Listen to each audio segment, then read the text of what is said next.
Hello అండి, అందరికీ నమస్కారం. వెల్కమ్ టు చిన్నారి వంటిల్లు. ఈరోజు మేము గార్లిక్ షెజ్వాన్ నూడిల్స్ ప్రిపేర్ చేస్తున్నాము. సో దానికోసమని ఫస్ట్ వాటర్ తీసేసుకొని మంచిగా బాయిల్ అవుతున్నప్పుడు దాంట్లోకి ఒక చిటికెడు సాల్ట్ ఇంకా లైట్గా ఆయిల్ యాడ్ చేస్తున్నాను.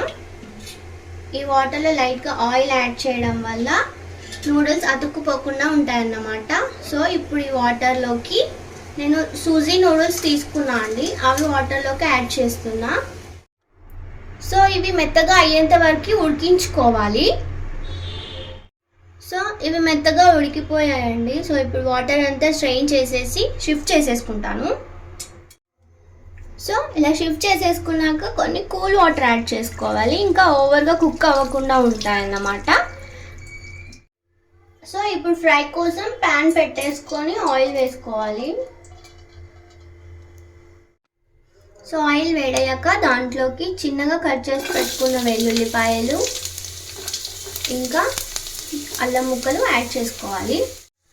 సో వెల్లుల్లి ఇంకా అల్లం ఒక 1 minute అలా రోస్ట్ చేసుకున్నాక దాంట్లోకి కట్ చేసి పెట్టుకున్న ఆనియన్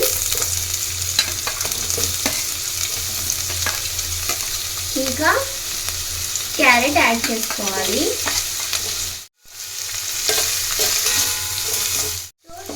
దీంట్లోకి టేస్ట్కి సరిపడా సాల్ట్ వేసేసుకొని కట్ చేసి పెట్టుకున్న క్యాప్సికమ్ కూడా వేసుకోవాలి. సో ఇవన్నీ మిక్స్ చేసేసుకొని ఒక 2 minutes వరకు క్యాప్ పెట్టేసుకుంటున్నాను, ఫ్లేమ్ సిమ్లో పెట్టేసి. సో వెజిటేబుల్స్ మంచిగా కుక్ అయ్యాక ఒక చిన్న స్పూన్తో షెజ్వాన్ సాస్ యాడ్ చేస్తున్నాను. ప్లస్ దాంట్లోకి లైట్గా మిరము ఇంకా కొంచెం ధనియాల పొడి కొంచెం గరం మసాలా వేసేసుకొని నూడిల్స్ యాడ్ చేసేసుకొని మిక్స్ చేసుకోవాలి. సో మొత్తం ఇలా మంచిగా మిక్స్ చేసేసుకున్నాక ఒక 2 minutes హీట్ అయ్యే వరకు ఉంచేసుకొని ఆఫ్ చేసేసుకోవడమే.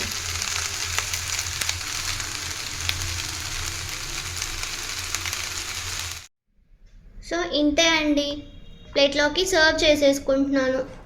ఎంతో రుచికరమైన షెజ్వాన్ నూడిల్స్. మీరు కూడా ట్రై చేయండి ఇంట్లో.